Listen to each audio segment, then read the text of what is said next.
listen carefully, my son. It sits here, very comfortable, without haste. I've lived for many years, and although my voice is not heard there, it carries the weight of the experience. Every word that I will tell you has been tested in practice, I mean in many others. Let me tell you something important. Sometimes the person dug his own ruin, not with your hands, nor with attitudes, but with the words you let out. This is even more dangerous than any practical error, because an action error you can fix. Did you lose money? Works and recovers. Did you fight with someone? Apologize and reconcile. But when a word comes out of your mouth, it comes to life of its own. It becomes something regardless of you. Which acts in the world are building paths to you, or destroying them? There are words that are like disguised curses. You pronounce them without thinking, and they begin to suck your strength, steal your money, suck your happiness as an invisible vampire who feeds on your mood. I've seen this happen dozens of times. People came to ask me advice. Why do everything in my life collapse? Why, even working so much, nothing goes well? I looked and saw that the true enemy was neither the envious neighbor nor the economy nor the bad luck. He was himself, sabotaging himself with his own words. Maybe you are thinking, what do you mean words steal money? That seems superstition. But it's not legend, my son. It's pure reality. We always hear that language has power over life and death. And it is true, the greatest damage that a person can cause himself does not come from his hands, but from the mouth. I remember a man in our city. He was prosperous. Everything was right. The business flourished. The family was united. Everyone respected him. But he had a habit. He always said with disdain, "Ah, it won't last. None of this is mine. Everything will get lost." And guess what? A few years later, everything really went. The business broke. The family broke. He stayed in misery. There was no magic. It was just his words, day after day, undermining his own destiny. There are expressions that work like a bad eye we launch about yourself. They attract poverty, loneliness, and weakness. What's worse is that we repeat them without realizing it, as if we were our own tormentors, closing doors with our own hands. You must be anxious to know what these words are, but wait a while. There are things that need to be absorbed by the heart, not just by the ears. If I just listed them, you would say, "Ah, silly. I already know that." No, son, you need to understand. Feel in the skin. See in the examples that each word has a price. Have you noticed how some people spend their lives complaining, and everything seems to get worse for them, while others, even with problems, say, "It will work. Let's get over," and suddenly things start to improve. Why? Because words are seeds. Some generate full harvests, others just weeds. I want you to pay attention to what I will say now, because I will show what words are stealing your money, your happiness, and your energy. And most importantly, I will teach you what to do so as not to let them get out of your mouth. I'm an old man. I have nothing more to hide from you. I do not seek fame or wealth. But if my life, my mistakes, and my observations could help you, then it was worth living so much. So listen well. Let's talk about more powerful words than any fat eye, because the evil eye comes from outside. But these words you say yourself, being your own enemy. And that's the most terrible. Now, son, listen carefully. I promise to tell you what are the words that steal your money, your luck, and your strength. Let's start. But I warn you, you may be surprised, because they are common words, which we all use without thinking, and just there is the danger. We get used to them so much that we don't even realize how they work against us. The first word enemy is, I can't. How many times have I heard this in life? I can't. I'm not going to handle. I'm too old, too sick. Son, do you know what I can't? It's not a sentence. It's a handcuff. You yourself tie yourself with invisible chains. I met a smart boy with gold and a bright head. I could have built a business, raised a family, but I was saying, I can't. I don't have a study. I can't. I don't have contacts. And in the end, it really didn't get anything.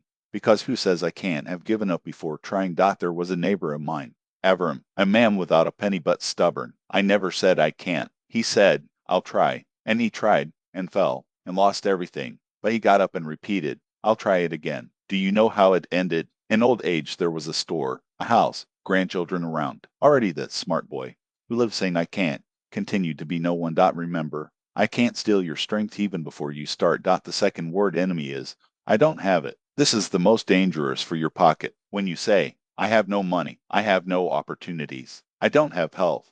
It's not just the neighbor. He hears life, also listens. And she replies, oh, don't you? So keep it without having. I met a man in Odessa who was a master of complaining. Every day, I have no money. I'm not lucky. I have nothing. Even when they offered him extra job, he refused. Why? I have nothing at all. And in the end, It really had nothing. Already another. Poor the poor, said differently. Today I have little, but tomorrow I will have more. Today I am indebted, but I will pay off. And you know, he came out of the hole, because instead of I don't, he chose words of hope. Son, when you say I don't have, you are stamping a void in your life. Better to say, I don't have it yet, but I will make it.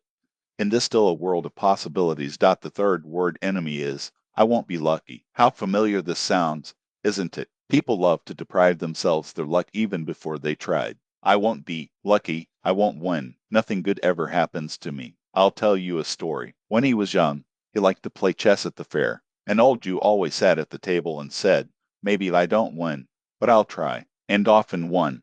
Another sat and started, anyway, I won't be lucky, and I didn't really have. Because when you expel luck with words, it really leaves. They say, if you close the door yourself, no angel can get in. This is so with luck. If you say, I will not be lucky, you are closing the door in her face. There are other dangerous words.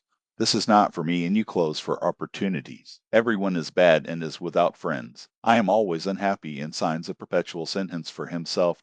Word is like seed. Plants one of lemon, sour harvest. Plant a pomegranate, reap sweet. With the speech is the same. What you sow, it will reap. Why does this work? Do words have magic by themselves? No, my son, is simpler and wiser than that. When you say I can't, you stop trying. When you say I don't have, you stop searching. When you say I won't be lucky, you stop believing. And without trial, without search, and without faith, nothing in life takes place. He understands word is like a key that triggers your behavior. Speak right and follow in the right direction. Speak silly and stuck in a dead end. Advice, son, I am an old man and I've seen a lot. I will tell you a truth. Do not believe who says that everything is the work of destiny. Destiny may even write the script, but the words are your lines. If you speak as a hero, live as a hero. He speaks as a victim, lives as a victim. Want money? Never say I don't have, say I'll find it. Want strength? Never say I can't, say I'll try. Want happiness? Never say I'm not going to be lucky, say luck is in my favor. Let your words sound like hope, as open doors, not as locked padlocks. And now, son, we come to the end of this conversation. I talked about the words that steal people's money, happiness, and strength. Perhaps, as you heard me, you have remembered your own words. Maybe you got it repeating, I can't, I don't have, I won't work. Do you know which is the worst? It is not to say these things once. The worst is repeating them until they become habit. And the habit is like a train track. If you put the wagon on the wrong way, it goes further and further towards poverty, weakness, and happiness. But son, there is good news. The human being is not a stone. A stone, once thrown hill below, not for more. But you can stop. You can look around and say, no, I'll go another way. And it doesn't start with money, nor luck, nor with powerful friends. It starts with a word. How to change fate with a word wants strength. Stop saying I can't, say I'll try. It's not magic, son. It's just the mind adjusting to the right one. When you say I will try, open a possibility. And possibility is half the way walk. Want money? Stop saying I don't have, say I'll find it. And you will be surprised how life offers opportunities to those who are willing to look for them. Want happiness and luck. Stop saying I'm not going to be lucky, say luck comes to me. And do you know what is most amazing? When you believe in this, you begin to see chances that previously spent beats. The power of silence. But keep another wisdom. Sometimes it is better to shut up than to talk too much. It has an old saying, the word is silver, silence is gold. Don't throw away everything that comes to your mouth. Think, will this word build or destroy you? Will you help your family, your future? If you have questions, it is better to be quiet, because a bad word is like a phosphorus in dry forest once said. There is no way to erase. The good word is like water, refreshing, invigorates. A story to reflect. I'll tell you a case before you finish. I met an old shoemaker who lived with little, worked on at dusk, but he never heard of him I don't have. He always said, I have everything God has given me. One day a rich trader asked him, how are you so cheerful if you have no wealth or position? And the shoemaker replied, and why are you so bitter if you have everything? Do you understand, son? It's not what we have or stop having. That's what we say and how we live. This shoemaker lived many years. He was never rich, but he was happy, and people respected him because his words were clean, good, and strong. I am an old man, and tomorrow may be my last day. But if you heard and understood what I said today, this is already my gift to you. Remember, life is not built with bricks, but with words. Bricks are bought. Words. You choose. Son. If you want strength, don't let your tongue steal from you. If you want happiness, do not allow self-pity. Words. If you want money, Don't repeat curses like I don't have. You own your tongue, soon you own your destination. If what I said today resonated with you, keep these words, because they are the inheritance that our grandparents and great grandparents have used to survive, prosper, and be happy. It is a wisdom that cannot be lost. And if life squeezes one day, remember what this old man said. The word can be a poison arrow or a blessing. Choose well what to say. And I believe you will choose right.